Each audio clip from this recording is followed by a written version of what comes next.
Now, what I've done here is explain why India's problems can't be blamed on the British. But then what's the explanation? Well, I have an operational explanation that's based not on some deep research of India in particular, but on what I've read about traditional economies, often referred to as feudal economies, basically economies dominated by landlords and guilds. Even during the Raj, there were tariffs within India and heavy regulations on who was allowed to work in what trade and how you were allowed to produce everything. Europe was like this too a long time ago, so was China, so was Japan. And it was when Europe, then Japan, then China broke out of this that they finally began to have any significant economic growth. This is something important to consider, is that basically all improvements in per capita living standards occurred in the world starting in like the 1700s, 1800s. Before that, the world was stagnant at anywhere between $400 and $700 per capita in 1990 dollars. So the economy as we know it comes from the Industrial Revolution. And that's something that a lot of people don't know. Basically, all economic growth in the world occurred as a result of breaking out of this traditional economy, creating a common market where you can buy and sell just about anything within a country and have the free movement of labor and the ability to buy and sell land and buildings to whoever you want, and sometimes even the freedom to do this between countries. For people today, this is just second nature. This is obviously how things are and how things should be to people in the world today. But it's not a given. These things, the ability to work in whatever trade you want, to buy and sell to whoever you want, and have the ability to set your own prices. Now, whether you'll be able to sell those prices is a different question, but the ability to set your own prices and to do this anywhere within your country or often even between countries, this is not the natural default state of man. This is capitalism, and it was constructed by the state.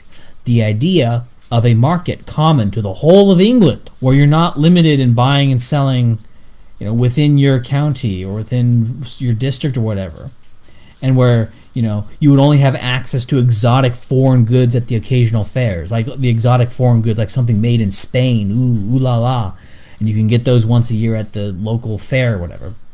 Today we think of a market as an abstract thing, but back then a market was a physical location where you were legally allowed to buy and sell certain goods, and only licensed shoemakers could sell shoes.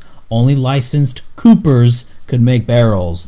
Only licensed wagoners could make wagon wheels, etc., etc.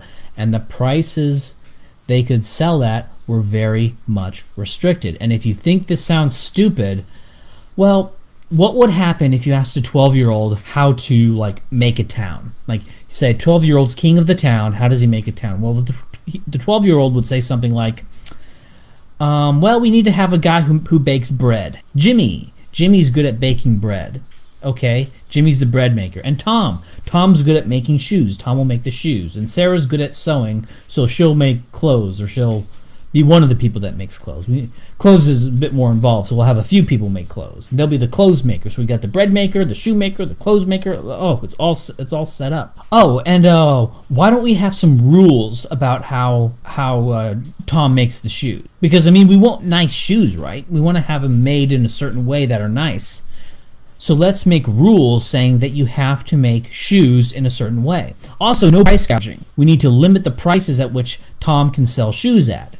Oh, and nobody can come in and just start making shoes and undercut Tom, right? Because Tom needs his job, he needs stability, and we want to create work stability. We don't want people randomly, changing professions and becoming poor or whatever. So if you want to make shoes, you need to talk to the town or talk to the 12-year-old and then decide. And so what you find is that this traditional economy, every element, when we talk about it sort of at first glance, it seems kind of stupid, but when you actually break it down and you think about it in terms of the way humans socially interacting with each other, it's actually very intuitive, and it seems almost inevitable that this is how humans are going to organize. They're going to have certain specific people with certain specific jobs, and those are the jobs that they do, and it's going to be guaranteed. And they're going to be protected from competition, but also everyone else is going to be protected from price gouging. But the end result of this, though, is that there's not a whole lot of freedom right? So you can see how it's very intuitive, but by golly, can you also not see how it can be rather limiting and result in technological and economic stagnation, like perhaps thousands of years of technological and economic stagnation? The idea of a common market came when some people in England and the Netherlands thought to create law regarding the buying and selling of goods for the whole of the country and the free movement of professions, breaking down this intuitive traditional economy. Laws and protections had to be constructed to create what we know as a free market economy. It's not emergent, it is constructed. Capitalism was constructed by the state. It's not natural, it is not the default state of man, and it was something that had to be forced upon India piece by piece. India was still in this mode of the traditional economy, sometimes simplistically called feudalism to some degree, even in the 1940s, and the British gave the Indians more autonomy than they did their other colonial possessions. And what this did is it allowed for these backward practices to persist in India that were being phased out in other parts of the empire. I know Thoreau loves to shit on Churchill, but another reason for the Bengal famine being as bad as it was is that some provinces of India had export limits on how much grain they could sell to other provinces, and an export duty on grain being sold to other provinces within the Raj itself. If you wanted to sell grain to Bengal, you had to pay an export duty. India at this time did not have a fully fledged common market, or what we would call a market economy. They had bits and pieces, and it's complicated to define where and when parts of the Raj adopted more of what I guess you would call capitalist institution. And it was when Europe and Japan broke free of their traditional landlord and guild and controlled market system that they became what they are. And when you think about why and when Europe had its massive economic development, then it becomes stupidly obvious why and when India would start to have the massive economic development it has had recently. It doesn't have anything to do with trade deficits or how much English cloth you're importing.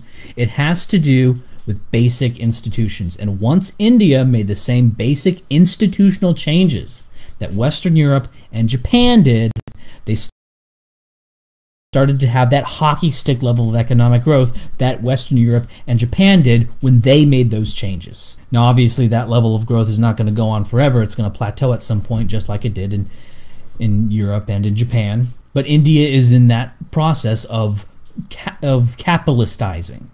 Keep in mind that Black Africa, which was under more absolutist British control, was wealthier per person than India was in 1948, which is to say a region of the world that in 1500 was poorer per person than India ended up being wealthier by the end while having more direct European rule than was practiced in India through the Raj.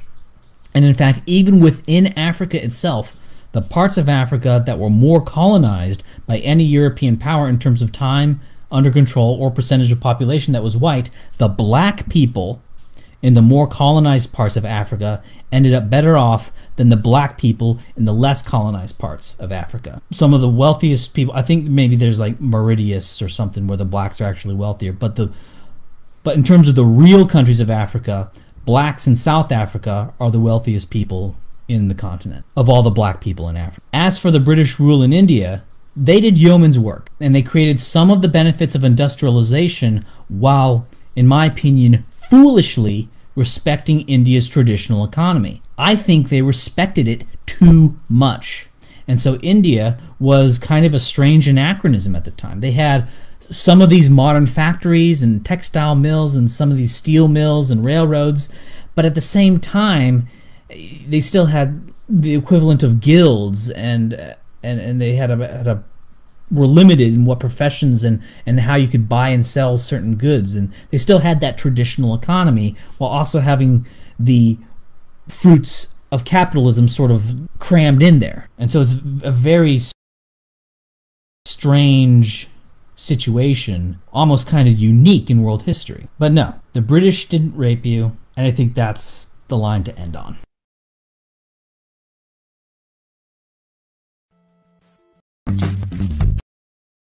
India Desi American Professor. Jai Hind, and God bless America.